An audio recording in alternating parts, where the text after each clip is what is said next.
한 분야 최고의 전문가와 함께 심도 깊은 이야기를 나눕니다. 매주 수요일 저녁 9시에 인사드리고 있는 코너이죠. 정진희 쇼, 우리 시대 최고의 스페셜리스트를 찾아서 코너입니다. 오늘도 정말 흥미로운 주제로 여러분들께 인사드리게 됐는데요. 골다공증 치료 받고 계신 분들이라면 한 번쯤 들어보셨을 만한 턱뼈 괴사를 주제로 준비했습니다. 그런데 최근에 이 임상 권고안이 새롭게 발간되었다고 해서 이 내용을 좀 집중적으로 배워보려고 하는데요. 오늘 함께 해주실 스페셜리스트는요. 바로 이대 목동병원의 김진우 교수님입니다. 교수님 어서 오세요. 네, 안녕하십니까. 네, 오늘 비온 뒤에 처음 나오셨잖아요. 네. 오늘 시청자분들께 인사 좀 부탁드리겠습니다. 네, 안녕하십니까. 저는 이화여자대학교 의과대학에 있고 지금 병원은 목동병원에서 네. 치과 고환면외과에서 일하고 있습니다. 고환면외과는 아마 생소하실 수도 있는데 치과에서 또 수술 쪽만 전문으로 다루는 파트고요. 익숙하신 걸로는 뭐 양악수술 이쪽을 전문으로 하기도 하고 임플란트, 뭐 뼈이식 수술, 그 다음에 어떤 뼈, 악골, 턱에 생기는 어떤 모든 질환은 다 다루고 있는 과라고 할 수 있습니다.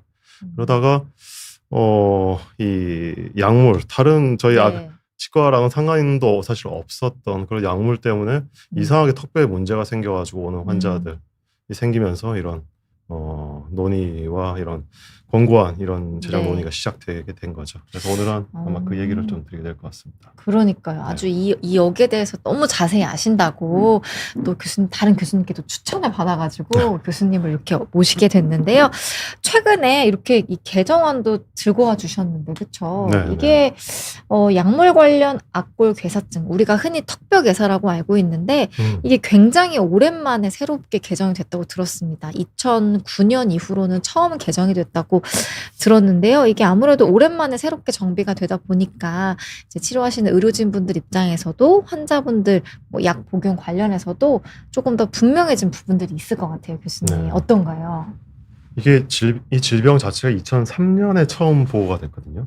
근데 그건 벌써 20년이 넘었죠. 네네. 근데 2007년, 8년 미국에서 처음 리포트가 나오고 우리나라도 이거에 대해서 모르던 병이니까 가이드를 좀 만들자 이런 시도가 있었는데요. 네. 그 뒤로는 사실은 그 뒤에는 아주 아비터리한 어떤 임상 그냥 경험에만 근거해서 이 의사들마다 다 치과 의사들마다 다 다른 얘기를 하고 있는 그런 상황이었습니다. 그리고 특히 미국의 이 어떤 페이퍼 가이드라인에만 의존하는 그런 게 있어서 우리나라 실정에 맞는 게 필요하고 그러다 보니까 저희가 욕심이 생겨가지고 오히려 전 세계적으로도 가장 훌륭한 가이드라인이 사실 나왔다고 자부하고 있습니다, 지금. 와, 교수님께서 이번 특히 임상 권고안 제정위원회에서 책임 편집을 맡으신 걸로 알고 있는데요. 굉장히 또 오랜만에 나온 만큼 확실하게 전 세계에서 어떤 가이드가 될 만한 내용들이 나왔다. 이렇게 좀 짚어주셨습니다. 오늘 이게 조금 전문적인 내용이다 보니까요. 아마 환자분들에게 정말 직접적으로 도움이 될 만한 내용들이지 않을까 싶은데 이제 본격적으로 좀 강의에 들어가기 전에 뭐 기존 권고안과 비교했을 때 이런 거는 좀 핵심적으로 미리 아시면 좋겠다 하는 것도 한두 가지 정도만 짚어주시면 좋겠습니다. 어떤 것들이 있을까요? 네. 아니 강의하면서 말씀드리는 게 좋을 것 같아요. 오히려. 또 엄청 많이 준비해 주셨기 때문에. 양이 많아서. 네. 그러면 오늘 슬라이드 보면서 한번 자세히 배워보도록 하겠습니다. 여러분들 보시면서 궁금하신 거 질문 많이 주세요. 네. 그리고 이 책을 가져오긴 했는데요. 저희가 사실은 임상 전문가라고 할 수 있는 저희 치과의사 아니면 의사, 특히 의사 중에서도 골다공증 치료를 하시거나 그런 어떤 타겟하는 5개 학회가 모여서 이번에 만들었는데 그래서 저희가 이거 비매품으로 하지 일반 분들은 살 수가 없습니다. 비매품이어가지고. 그래서 저희 학회 아마 여기 카톡에 채팅에 지금 있을 남겨주셨는데 거기 홈페이지 들어가시면 오히려 그 파일을 자동으로 무료로 다운받으실 수 있으니까 그걸 참고해 주시면 좋겠고요. 네. 다 한글로 되어 있으니까 오히려 제가 오늘 가져온 슬라이드를 제가 다 한글로 못 바꿔가지고 미리 양해의 말씀을 좀 드립니다. 네, 저기 지금 고정 댓글로도 남겨주셨는데요. 그 onjquote.org로 들어가시면은 이 내용 전문을 이제 그 한글판으로 무료로 다운받아 보실 수 있으니까 그것도 참고를 해주시면 좋겠습니다. 그러면 오늘 준비해 주신 강의를 좀 부탁드릴게요, 교수님. 네. 약물 연관 악골괴사증이 무엇인가요? 이건 실제로 실제 환자분들이 왔을 때 제가 처음 이 질병에 걸려서 오시는 분들이 많이 이렇게 의뢰가 됩니다. 그분들한테 설명드리는 자료를 아예 그대로 가져왔습니다. 사실은 한 10년 전에 만든 자료고요. 그래서 아주 옛날 얘기가 좀 적혀 있기도 한데 이 약물 관련 악골괴사증, 약물 때문에 생기는 턱뼈의 괴사, 턱뼈가 썩는다는 뜻이죠. 그래서 약물 때문에 악골괴사증이라는 게 생기는데 이런 병이 원래 없었습니다. 그러다가 항흡수제제, 이 고릅수 억제제죠. 골다공증 약으로 주로 쓰입니다.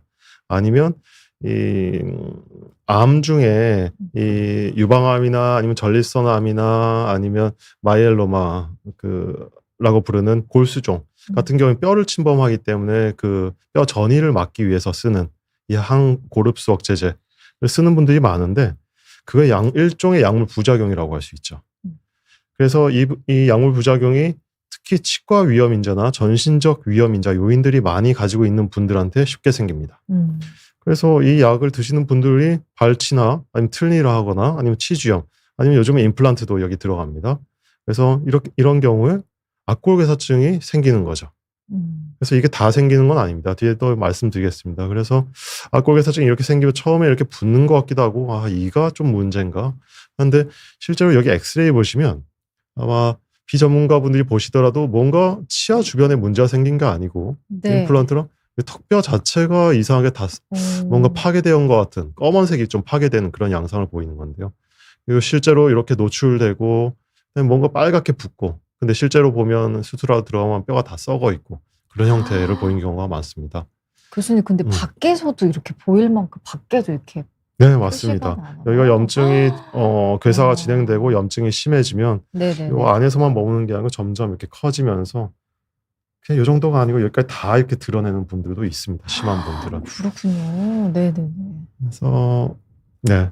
그리고 점점 심해지면 이렇게 뼈가 임플란트 심은데도 당연히 생길 수 있고요. 여기도 잘 안 보이실 수도 있는데 턱뼈 전체를 다 이렇게 먹었죠. 이건 좀 심한 케이스입니다. 이게 흔한 정도는 아니고요. 대부분 그 전에 불편해서 오시면 빨리 수술하고 끝내게 되는 경우가 많죠. 그래서 요즘은 이런 핵의학 검사 같은 걸 이용해가지고 이렇게 어디가 문제다라는 걸 빨리 찾아내는 방법들도 이제 많이 나오고 있고요. 그래서 진단 같은 경우에는 조금 어려우실 수도 있습니다. 턱뼈에 이상하게 이 뼈가 노출이 되어 있습니다. 치아가 있고 뼈는 잇몸에 의해서 둘러싸여져 있어야 되는데 이상하게 뼈가 노출되어 있고 근데 저희가 상처 나고 그러면 한 1, 2주는 이렇게 노출될 수 있거든요. 근데 적절한 치료를 했는데도 8주 이상 지속되는 경우 그럼 이건 아주 병적이라고 저희가 봅니다. 근데 이런 것도 있으면서 이 고릅수 억제제, 골다공증 치료 등을 하고 있을 때 그때는 이 약물 관련 악골괴사증으로 거의 진단을 할 수가 있습니다. 요 같은 경우에는 오른쪽 여기 방사선 치료나 아니면 전이성 질환 요거 쪽은 암 쪽이어가지고 아마 큰 해당은 없으실 것 같고요. 그래서 요 세 개가 같이 모두 만족하면 악골괴사증으로 진단을 하게 됩니다. 그래서 악골괴사증을 일으킨 약물들은 대부분 골다공증 약물인데 아마 많은 분들이 사실 복용을 하셨을 거예요. 네. 악토넬, 그다음에 포사맥스. 포사맥스가 거의 머크사의 골다공증 그 FDA 미국 FDA에서 처음 그 승인받은 약물입니다. 그래서 아주 유명한 대단한 약물이고요. 요 약을 많이 좀 드셔보셨을 거고요. 그 다음에 이제는 좀 주사로 넘어가고 있죠. 봄비바 정 아니면 조메타, 봄비바 주사 아니면 6개월이나 뭐 12개월에 한 번씩 맞는 조메타주 같은 것도 있고요. 그냥 플러스정 같은 경우에는 비타민 D를 섞어가지고 골다공증 치료에 쓰는 그런 약들인데 그런 게 악골괴사증을 일으키는 약물이 좀 되겠습니다. 그래서 그림으로 보시면 뭐 보사맥스, 봄비바 이게 많이 씁니다. 악토넬. 그다음에 특허들이 풀리면서 이제 우리나라에서도 바이오시밀러들이 좀 많은데요. 그렇게 돼 있고 그다음에 조금 이제는 골다공증 치료 받으시는 분들은 주사로 이제 한 6개월에 한 번씩 맞아라 이런 식으로 많이 바뀌고 있는데요. 그 약들이 암젠사에서 이제 개발된 프롤리아 엑스지바 사실은 똑같습니다. 근데 이건 암 환자용, 이건 골다공증 환자용이거든요. 프롤리아라는 약을 아주 많이 맞으실 거예요. 이게 장점이 확실히 있거든요. 골다공증 치료할 때. 근데 악골괴사증은 똑같이 아까 방금 전에 그 약들이랑 똑같이 위험하다라는 거고요.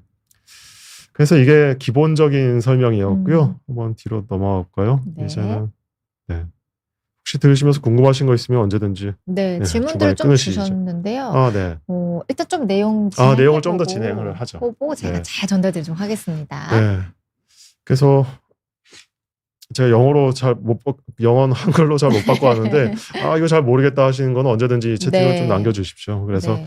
이 약물 관련 악골괴사증이란 건 심하면 이렇게까지 아주 끔찍하죠. 이분 같은 경우에는 아니. 유방암 환자였어요. 근데 아. 골다공증이랑은 사실 비교하기 어려운 게요. 골다공증은 조메타라는 아까 주사로 예로 들면 그거는 1년에 한 번씩 맞거든요. 골다공증 때는.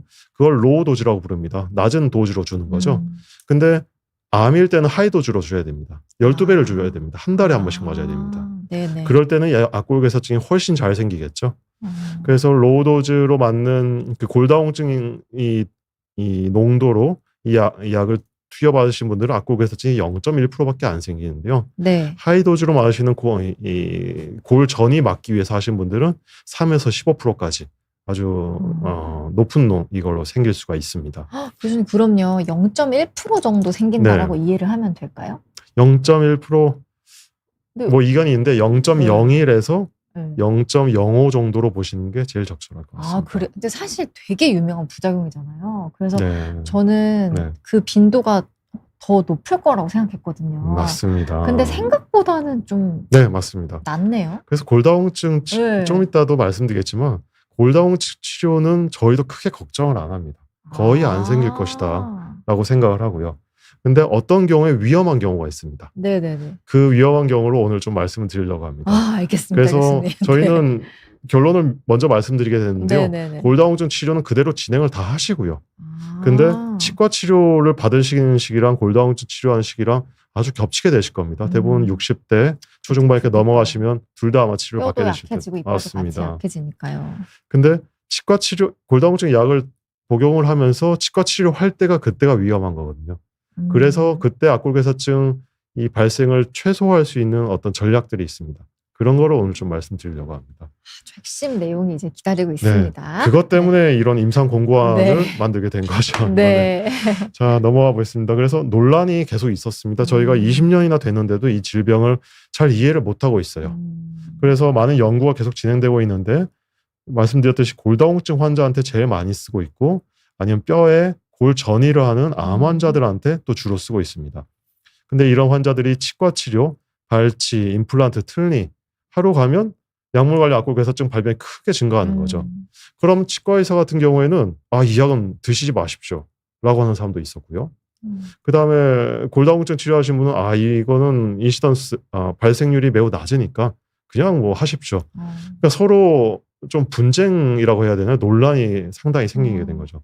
그 다음에 명확한 치료 가이드라인도 없으니까 서로 악순환이 계속 생기는 거죠. 그래서 치과에서도 막 의과 이 치료 쪽으로 계속 그 어떤 책임을 미루고 의과에서도 미루고 그런 것 때문에 저희 5개 학회가 이번에 모여서 가이드라인을 만들자 처음 이렇게 얘기가 된 것입니다. 그래서 이런 경우가 있었죠. 어떤 치과 의사가 이 임플란트를 심었는데 골다공증 약물을 확인을 안 하고 심었어요. 그런데 심고 나서 악골괴사증이 온 거죠. 근데 그 치과 의사에게 2,200만 원 배상을 물린 케이스가 있었습니다. 그런 경우 치과 의사들은 이제 이 약을 먹는 사람은 나 치과 치료 못 하겠어. 이 임플란트 못 심겠습니다. 이런 경우가 이제 생기게 된 거죠. 오히려 그냥 치료 못 하겠다. 이렇게 될 수 있는 거죠. 맞습니다. 임플란트 뭐 1,200만 원 이렇게 해드리다가 뭐 몇천만 원 배상하고 이런 경우. 근데 이게 대법원까지 나온 거기 때문에 상당한 의미를 가지고 있습니다. 그래서 어떤 치과 의사들은 이제 안 해. 아니면 어떤 치과 의사들은 이 약을 먹는 모든 환자들을 다 의과로 그 골다공증 치료한 내분비내과 다 답변 안 받아오면 안 하겠어. 이런 식으로 가게 된 거죠. 그래서 치과 치료를 받는다는 골다공증 환자 어떻게 할 것인가에 대해서 말씀을 드릴 텐데요. 그래서 2024년 초반부터 저희가 시작을 했습니다. 그래서 5개 학회, 대한내분비학회, 골드사학회, 골다공증학회가 의과에서 가장 골다공증을 많이 치료하시는 학회이시고 치과에서는 구강암염외과학회, 아간면 성형재건외과학회가 이 치료하는 제일 메인 학회입니다. 그래서 저희가 전 세계적으로 아주 유례없게 엠론즈 심포지엄을 이렇게 크게 열었죠. 몇천 명이 이렇게 오셨었고요.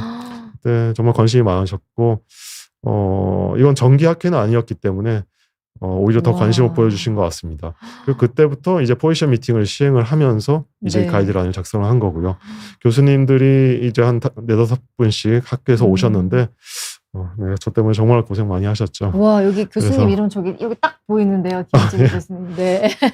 네, 저 때문에 아주 막 너무 아, 또 힘들어하셔가지고 괴롭히셨군요. 네, 정말 아직도 좀 죄송합니다. 제가 좀 피해 다니고 있습니다. 지금.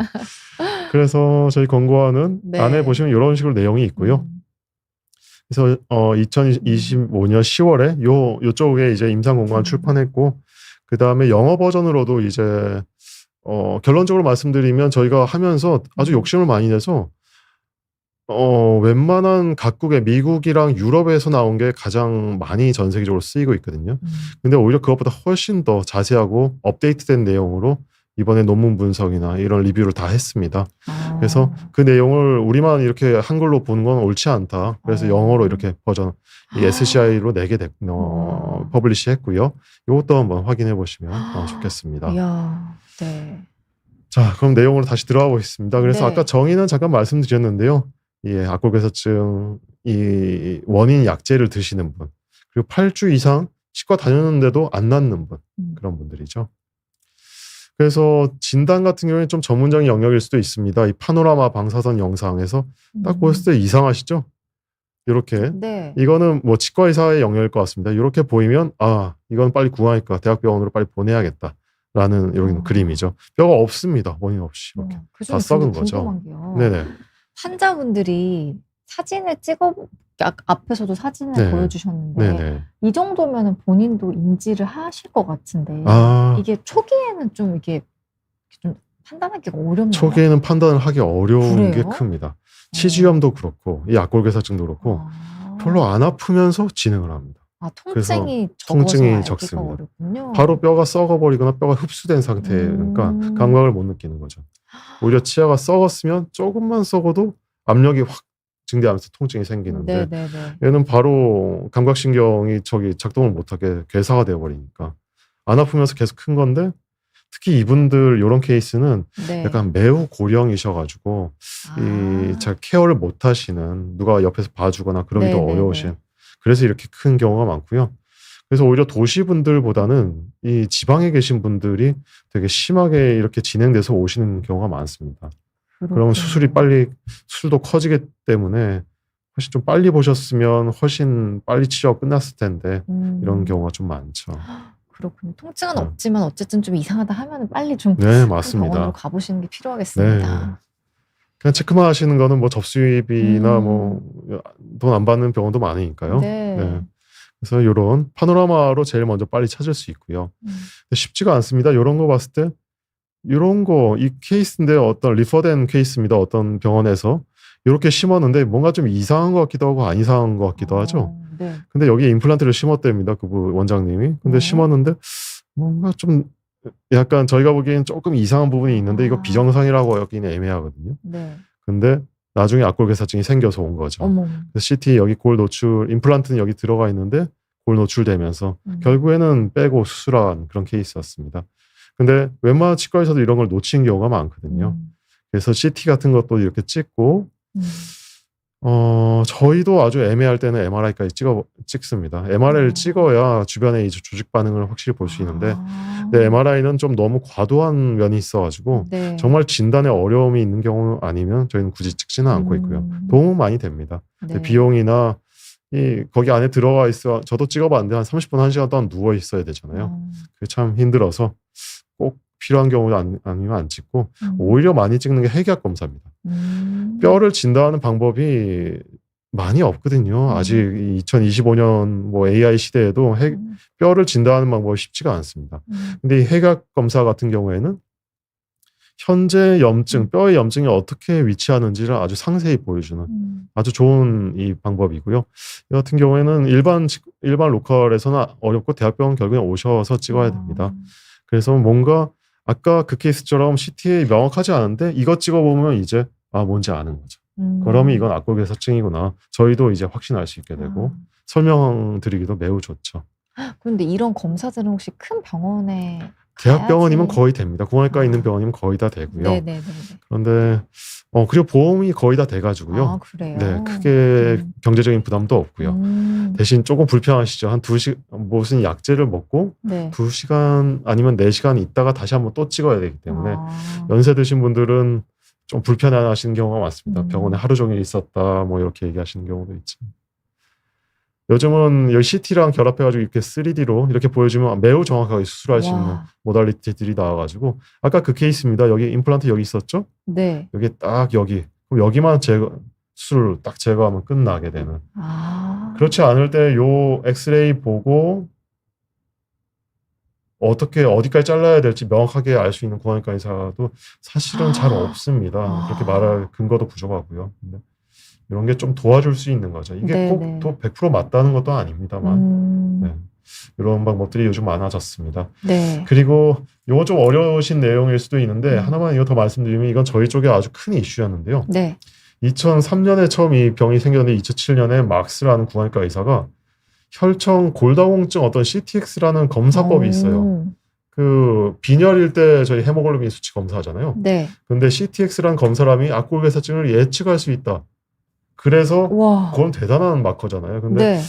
이게 결국에는 거짓으로 판명이 되었습니다. 한 10년, 15년간 정말 임상시험만 한 30개는 시행됐어요. 전 세계에서.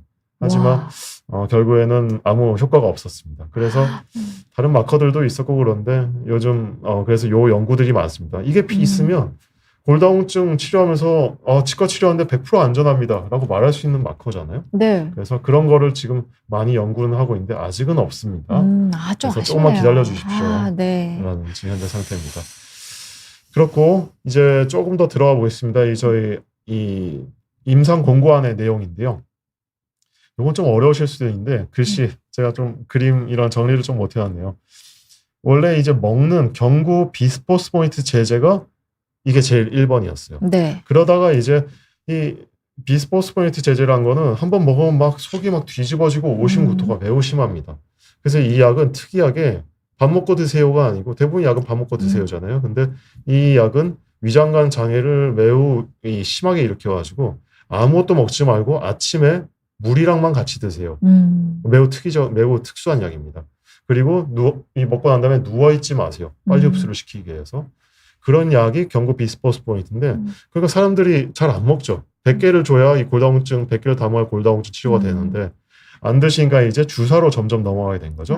그래서 정주 비스포스포이트로 넘어가게 됐는데 그러다가 이제 더 혁신적인 약이 데노스마비라는 약입니다. 데노스마비라는 약은 엠론즈 발생률이 조금 더 높다고 보고 있습니다.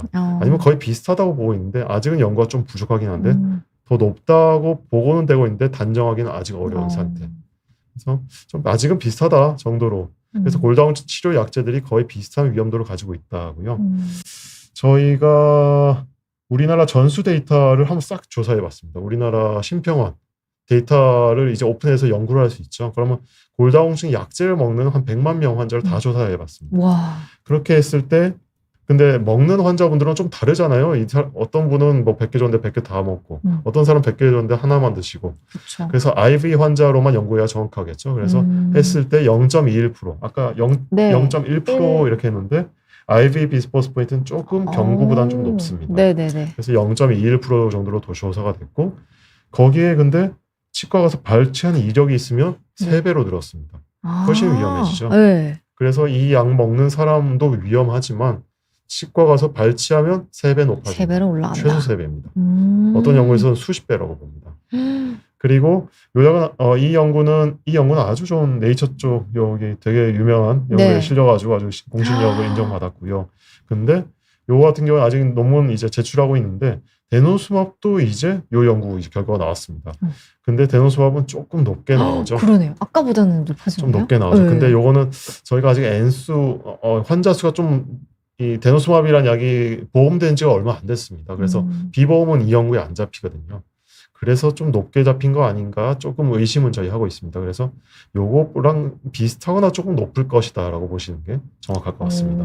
요건 좀 너무 높은 감이 있습니다. 100명은 골다공증 치료하는데 한 1.5명이 생긴다는 낮지 않거든요. 그거보다는 조금 낮을 좀 것이다. 낮을 거다라고 생각하고 있습니다. 네. 그리고 요거는 PDF 보시면 자세히 나와 있는데요. 여러 네. 약제들 중에 이제 로모소주맙이라는 약이 생겼어요. 요 약도 이제 많이 쓰실 겁니다. 네. 요 약은 특이하게 지금까지 약들은 뼈 흡수를 막는 약들이거든요. 네. 근데 이 로모소주맙은 되게 특이한 게 한 달에 한 번씩 맞으러 오라요. 병원에 주사입니다. 한 달에 한 번씩 맞는 주사인데 12번 맞고 1년 있다 끝납니다. 그래서 뼈 생성을 또 해주는 약이에요. 그래서 이 약이 나왔을 때 꿈에 골다공증 치료제다 나왔는데 이 약골괴사증이랑 조금은 연관이 있습니다. 그래서 앞에 비스포스포네이트, 데노소맙이라고 부르는 약제보다는 조금 훨씬 안전하긴 하지만 조금은 악골괴사증을 만들 수 있다. 이 정도 알아주시면 좋을 것 같고요. 원인 약제들, 요거는 항암제들이어서 잘 모르셔도 될 것 같습니다. 근데 꼭 말씀드려야 되는 게 그럼 안 맞으면 되지 않냐 하는데 네. 골다공증성 골절이잖아요. 골다공증 때문에 넘어지면 막 골절 생기고 그러시잖아요. 요 인시던스, 그러니까 10만 명당 이렇게 생기는데 이 악골괴사증의 발생률은 골다공증성 골절보다 훨씬 낮아요. 10분의 1입니다. 그러니까 요거 치료가 우선입니다, 사실. 골다공증 골절을 치료를 해야 우선이에요. 그래서 아까 결론으로 말씀드렸지만 골다공증 치료를 시행은 하시고 그리고 치과 치료로 유발되는 엠론제이 발생을 최소화하기 위한 프로토콜을 우리가 만들자라는 거였고 네. 조금 더 말씀드리면 골다공증성 골절이 얼마나 위험하냐면요. 힙 프랙처, 특히 연세 할머니들 막 이렇게 가시다가 얼음길에 막 넘어지시고 고관절. 그러시면 네. 고관절 골절 되잖아요.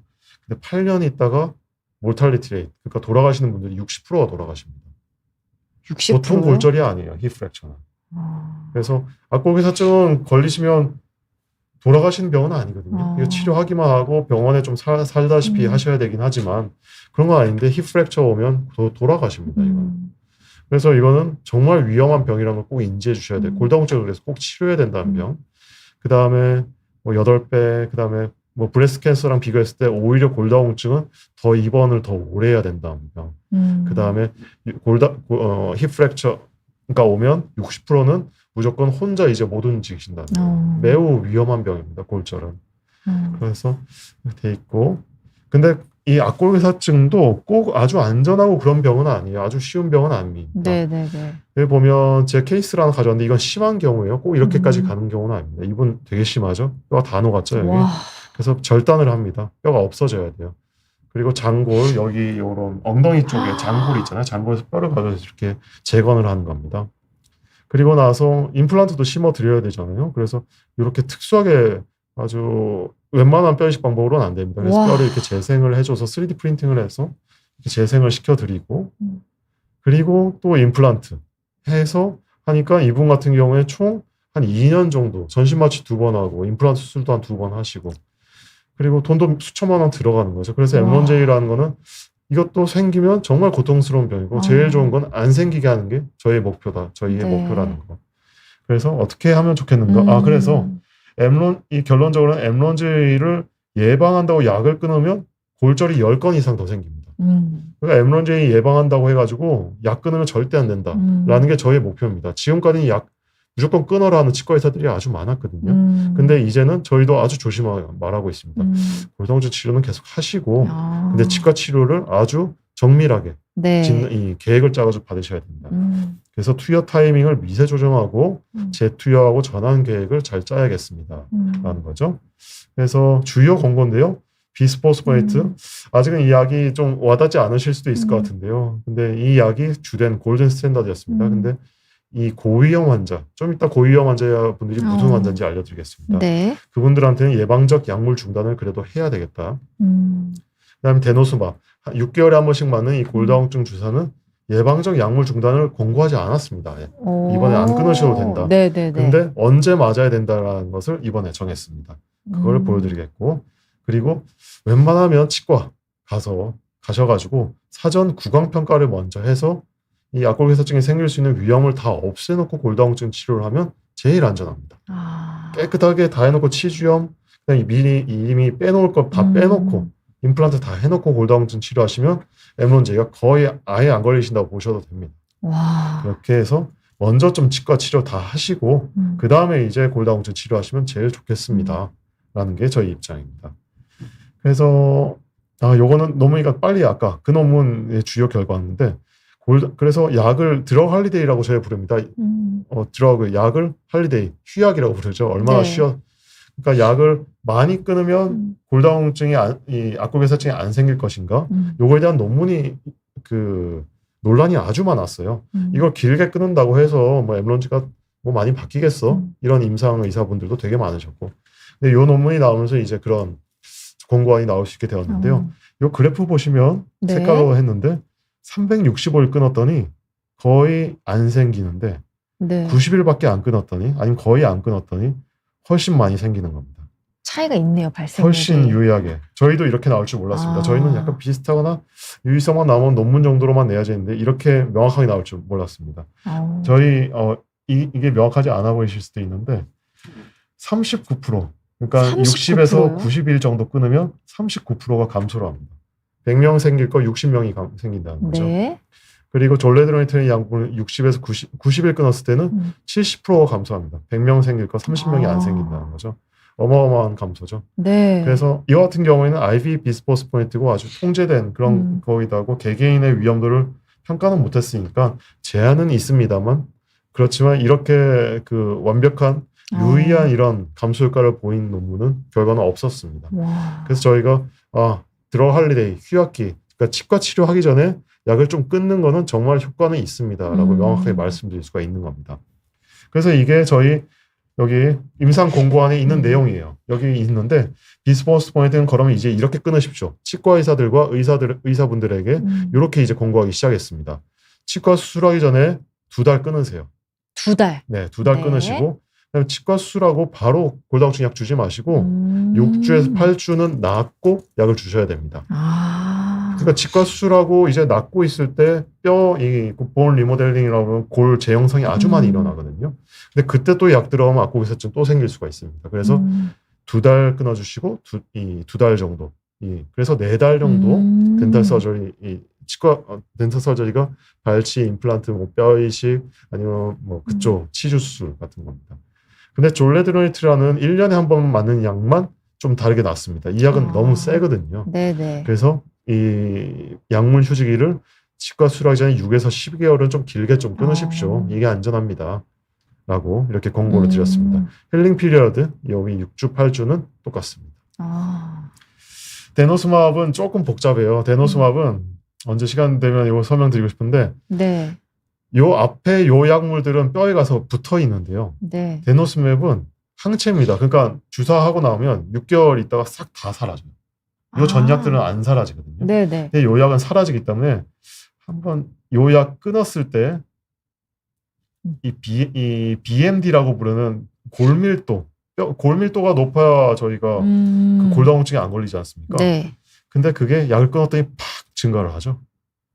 그래서 요 약들은 앞에 약들은 이 약을 끊어도 이렇게 골밀도 확 증가하지 않아서 약을 잠깐 좀 끊어도 됩니다. 네. 근데 뭐 계속 끊어야 되는 거는 절대 안 되고요. 데노스맵이란 요 약은 약을 끊으면 효과가 없어지기 때문에 끊어서 계속 놔두면 오히려 요 약을 끊어서 골절이 또 생깁니다. 그래서 치과 치료한다고 약을 확 끊었다가 올해 막 1, 2년 조절 안 되게 끊었다가 골다공증성 골절이 확 생긴 것 같게 있어요. 매우 위험하죠. 그래서 요거는 저희가 특별히 따라놨습니다. 요거는 뭐 영어로 돼 있어 보지 마시고 그걸 리바운드 프랙처라고 부릅니다.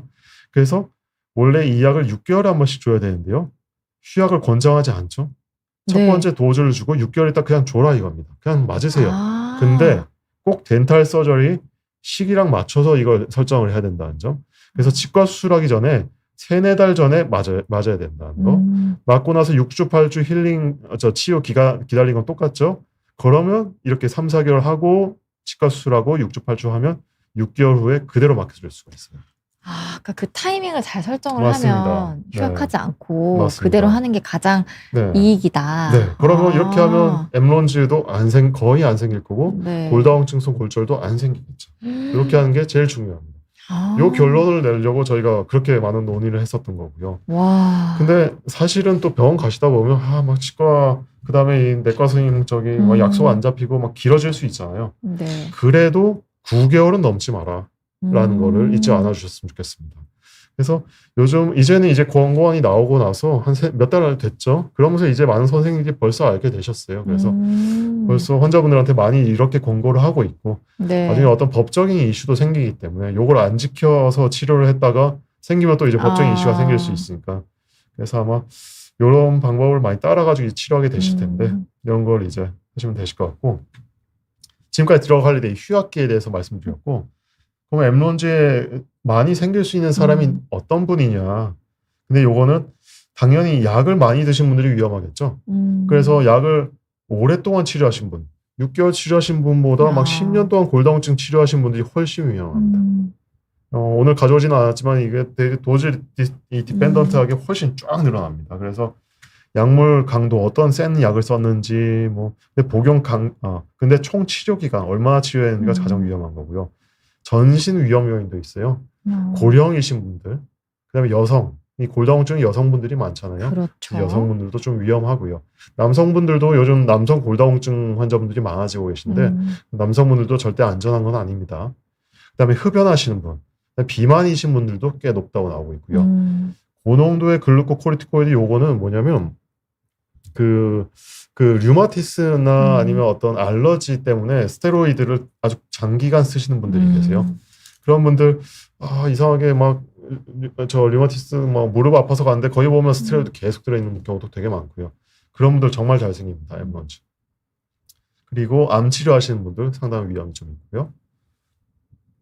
그리고 당뇨병이신 분들, 당뇨 특히 조절이 안 되시는 분들 위험합니다. 그리고 그 외에는 류마티스 관절염이나 빈혈 있으신 분들, 갑상선 기능 저하증, 투석 있는 분들 이런 분들이 상당히 위험하고 그래서 이런 분들은 나는 엠런즈가 좀 더 남들보다 더 잘 생길 수 있겠구나. 그러면 아까 말씀드린 어떤 악골괴사증 발생 위험 그 휴약 전략을 훨씬 더 철저하게 지킨다든지 골다공증 치료하기 전에 치료하기 전에 훨씬 치과적인 위험 인자를 없앤다든지 그런 방법들이 필요한 분들이 되겠습니다. 그래서 병기는 뭐 넘어가고요.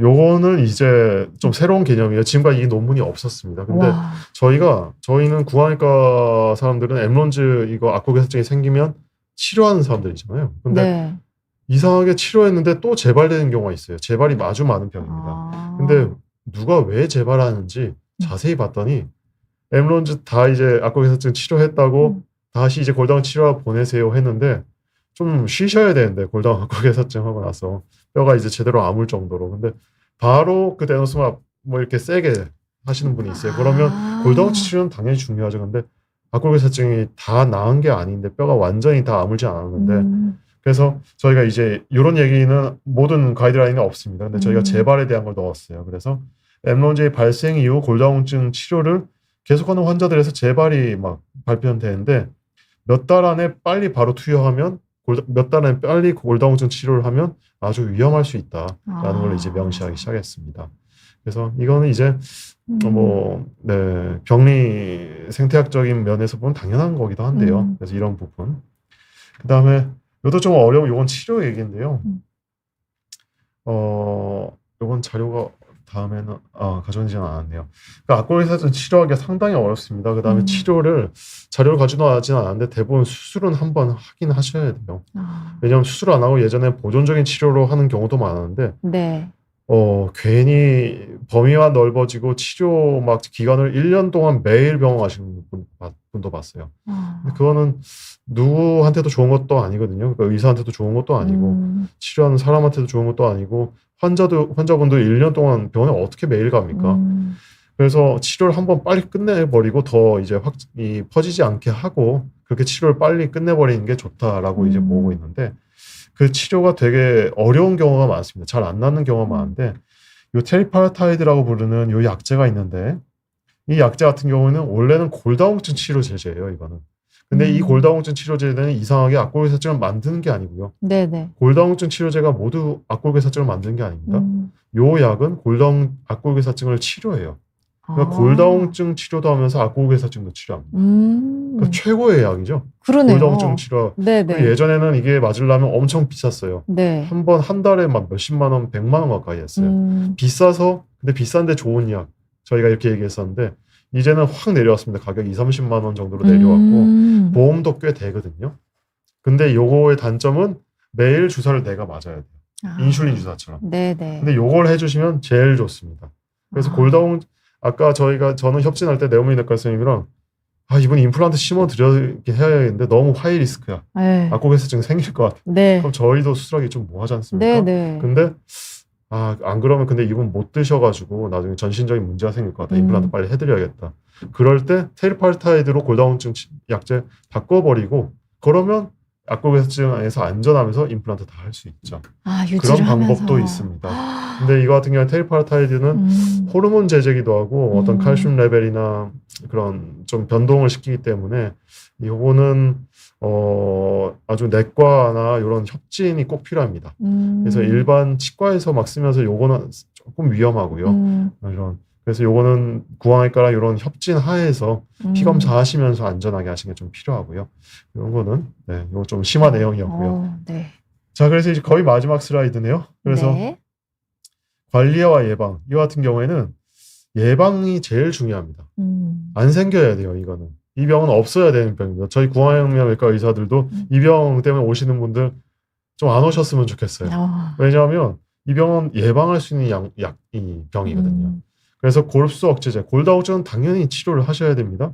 근데 골다공증 치료 전에 이제 예방적 치과 평가, 예방적인 내 입에 염증을 다 없애는 겁니다. 치주 치료, 스케일링 하러 가시고, 스케일링 하러 갔는데, 이거는 좀 치주 수술도 좀 하셔야겠다. 하십시오. 예전에는 치주 잇몸 이 염증을 그냥 뭐 입냄새 나고 그냥 이 흔들린 정도로 봤는데 요즘은 아예 패러다임이 바뀌어가지고 이게 전신 염증을 유발한다고 합니다. 네. 치주염이 아주 관리되지 않고 오래 있으면 이게 스트로크, 뇌졸중이나 아니면 여기 허트 어택까지 올 수 있는 아주 심각한 문제가 된다고 보고 있기 때문에 치주염 아주 예방적으로 치료하시고 빼야 되는 거나 임플란트 심으실 거 골다공증 치료하기 전에 미리 다 해버리십시오. 그렇게 하면 이 골수 억제제, 골다공증 치료할 때 마음껏 치료하셔도 악골괴사증은 거의 이제 아예 로또 맞을 확률로 거의 안 걸리실 거라는 걸 생각하실 수가 있고, 그다음에 약물 투여 이제 모르고 했더라도 치과 검진 이렇게 하시는 게 매우 좀 중요하겠다. 근데 뭐 이건 피 나는 것만 안 하면 됩니다. 그러니까 치과 가서 치과 가서 이때 오고 신경 치료하고 크라운 씌우고 요거는 악골괴사증은 아무 상관없어요. 그건 아무리 하셔도 악골괴사증이 안 생깁니다. 잇몸 열고 뼈에 어떤 영향이 가야 발치 이런 거 마취 깊게 하고 하는 거 있잖아요. 그 정도 하셔야 악골괴사증이 생기고 뭐 이 썩어서 크라운하고 이런 거는 아무 상관없습니다. 그래서 뭐 좀 애매하다 하면 대학병원 가셔서 보시는 것도, 특히 고위험 환자분들, 항암 하시는 환자분들 아니면 그 브레스트 캔서나 프로스테이트 캔서 같은 분들 나중에 항암 끝나고 나서 근데 이 면역항암제 계속 한 몇 년 계속 드신 경우 그래도 고위험이거든요. 그래서 이런 경우에 구강외과 전문의나 아니면 내분비내과, 정형외과, 가정의학과 이런 전문의 분들과 협진을 해서 이렇게 사전 평가하시는 게 좀 권고가 됩니다. 요거는 뭐 저희 수술적인 내용이고. 그래서 제가 준비한 내용은 여기까지인 것 같습니다. 와, 이게 사실 굉장히 방대한 내용인데 너무 너무 정리를 잘 해주셔가지고 사실은 이 골다공증 치료 받으시는 분들 그리고 의료진 분들께도 정말 도움이 될 만한 너무 유익한 내용이지 않을까 싶은 생각이 들었습니다. 그리고 약물마다 얼마 전에 휴지기를 얼마만큼 가져야 하는지, 언제 다시 시작을 해야 하는지, 예방을 하는 방법은 무엇인지 이런 거를 너무 명확하게 짚어주셔서 이 악골괴사증 때문에 사실 두려워서 골다공증 치료를 받지 말아야 되나 이런 질문 굉장히 많이 하시거든요. 골다공증 치료 무조건 하셔야 됩니다. 그게 먼저 선행이 돼야 된다라는 골다공증도 말씀이셨습니다. 원래 내분비내과 선생님이 원래 나오셨어야 되는 것 같은데 제 생각에는 골다공증 치료를 꼭 하셔야 돼요. 그게 일단 더 선행이 돼야 된다. 골절되면 정말 너무 모르고 계셔가지고 이제 대국민 홍보도 막 하시는 걸 봤는데 무조건 골다공증 치료 하셔야 되시고 그거 치료한다고 해서 이 악골괴사증 위험 때문에 치료 안 하시는 건 절대 아닙니다. 그렇군요. 근데 사실 이게 그 골다공증을 치료하는 과랑 또 치과 진료를 받는 곳이 다르니까 이게 굉장히 진짜 어려움이 많았을 것 같은데 그거를 이번에 어쨌든 5개의 과가 모여서 맞습니다. 정리한 내용을 명확하게 전달 주셔서 진짜 너무 유익한 내용이었습니다, 교수님. 와, 시간이 지금 4분밖에 안 남았어요. 얼른 질문을 네. 제가 전달 네, 드려도 네. 괜찮을까요? 중간에 또 예리한 질문을 또 주신 분이 계셔서 이게 뼈를 단단하게 해주는 약인데 골다공증 약이 이승현 이게 네. 턱뼈 괴사를 왜 일으키는 건지 이런 또 예리한 네. 질문 주셨습니다. 네. 네. 이게 너무 단단해서 생기는 겁니다. 쉽게 말하면. 음. 뼈는 항상 안 좋은 뼈는 빨리 없어지고 그 다음에 빨리 재생돼야 되거든요. 그걸 본 리모델링이라고 부릅니다. 그러니까 여긴 부수고 저희 재건축하잖아요. 그래서 안 좋은 건 빨리 없애고 빨리 새로운 아파트 들어오고 해야 되는데 특히 악골은 구강 뭐 지저분한 것도 많이 들어가고 외부로 환경에 노출돼 있잖아요. 그래서 리모델링이 제일 빠른 뼈거든요. 우리 몸에서. 근데 그 골다공증 약이 들어가면 이게 리모델링이 하나도 안 돼요. 그래서 안 좋은 뼈가 계속 축적이 되는 겁니다. 그래서 생기는 거예요. 그래서 저희는 일종의 프로즌 본이라고 얼어있는 뼈라고 생각합니다. 그래서 리모델링이 일어나지 않는 뼈. 그래서 턱뼈 괴사가 생기는 거죠. 그렇군요. 여러 가지 기전이 있지만 그게 제일 큽니다. 네. 그리고 가나다님께서 혹시 틀니 치료는 요거는 괜찮은지 아닌지. 틀니 치료는 네. 틀니 형태에 따라 다릅니다. 틀니가 이가 없으면 완전 틀니를 쓰잖아요. 그럴 네. 때는 잇몸을 누르게 되죠. 그러면 생길 수 있습니다. 근데 치아에만 걸 수 있는 부분 틀니 있잖아요. 네. 부분 틀니 같은 경우에는 치아에 완전히 걸려 있으면 잇몸을 안 누르면 상관없습니다. 그리고 요즘 틀니 중에 임플란트 2개나 4개 심어서 완전 하는 그런 있잖아요. 그 오버덴처라고 피계 의치라고 부르는데 그 같은 경우에는 거의 상관없다고 보시면 됩니다. 네.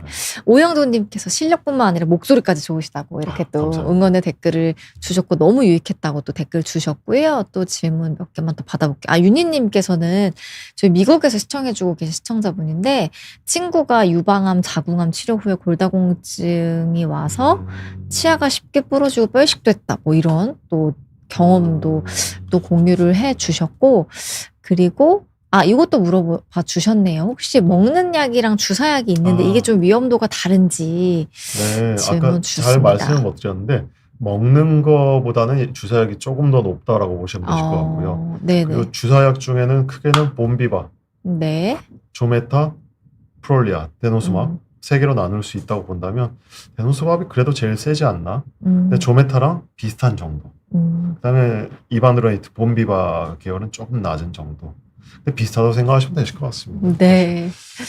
그리고 상민님께서 이런 질문 주셨습니다. 혹시 치과 치료 후에 내가 턱뼈 괴사가 생겼다는 걸 어떻게 알 수 있나요? 네. 사실은 저도 잘 안 갑니다만 주기적으로 검진하는 게 최고죠.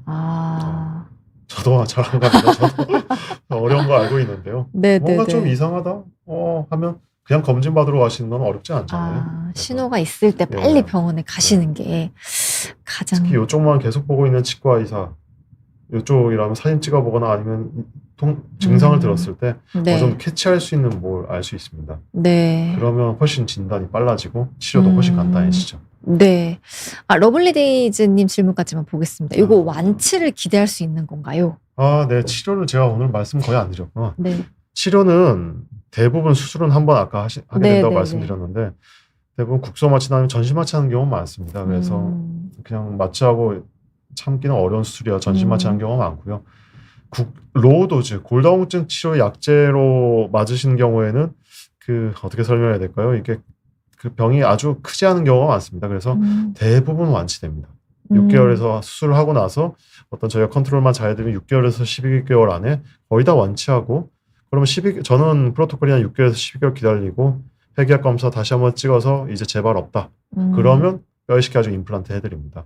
근데 하이도즈 암 환자분들처럼 12개월이 아니고 한 달에 한 번씩 주사 맞는 분들 있잖아요. 아주 높은 농도로.